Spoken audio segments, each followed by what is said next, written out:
Here is the Avast Security News Roundup for the week ending October 30th, 2020. Zoom begins offering end-to-end encryption. This has been a highly requested feature for our customers, and we're excited to make it a reality, commented Zoom CISO Jason Lee. The new end-to-end encryption protocol offers tighter security because it prevents the Zoom servers themselves from being able to decrypt the data they are relaying. When users enable end-to-end encryption, each individual participant in the meeting has access to that meeting's encryption keys, but the servers do not. Users are demanding more privacy, commented Avast security evangelist Luis Carones, and in these times where privacy is so hard to keep, encryption is the key. Encryption makes sure nobody can spy on us while we meet via Zoom. A stronger encryption means that even if someone intercepts our calls, they won't be able to access the call's content.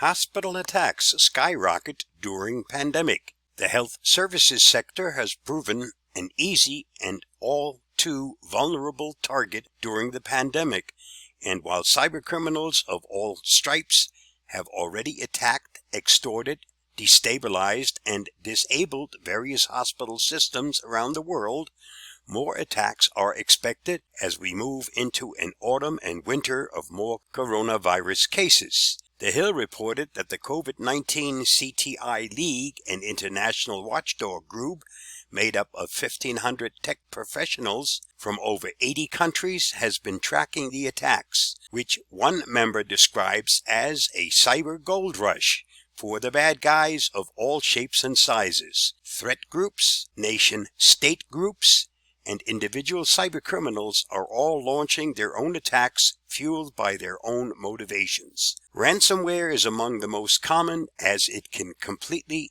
debilitate a hospital. All healthcare facilities should follow these anti-ransomware defensive measures to protect against ransomware attacks. Questions surround an Amazon data leak. Last week, Amazon sent emails to several of its customers, alerting them that their email addresses had been compromised by a corrupted employee who had since been terminated. But customers were left wondering how large or small the data breach really was. Bleeping Computer reported that confused customers launched queries about the breach on Twitter, but Amazon has not responded to the questions. Interesting to note is that Amazon informed customers that the leak was caused by a single employee, but it said in a statement to Motherboard that multiple individuals were fired for the incident. Link previews in Messenger apps pose a security risk. Researchers have disclosed new data security risk associated with the link previews offered in some messaging apps like Apple iMessage, Signal, Viber, and WhatsApp. Link previews are common in most chat apps, displaying a visual preview and brief description of the link being shared. The security risk occurs when a device receives the shared link. Upon receiving it, the Messenger app automatically opens the URL to generate a preview, disclosing the phone's IP address and its external server in the process. Learn more about this issue on the Hacker News. A zero-logon Windows flaw puts company systems at risk. A vulnerability discovered in August continues to threaten the security of company systems that use the Windows NetLogon protocol.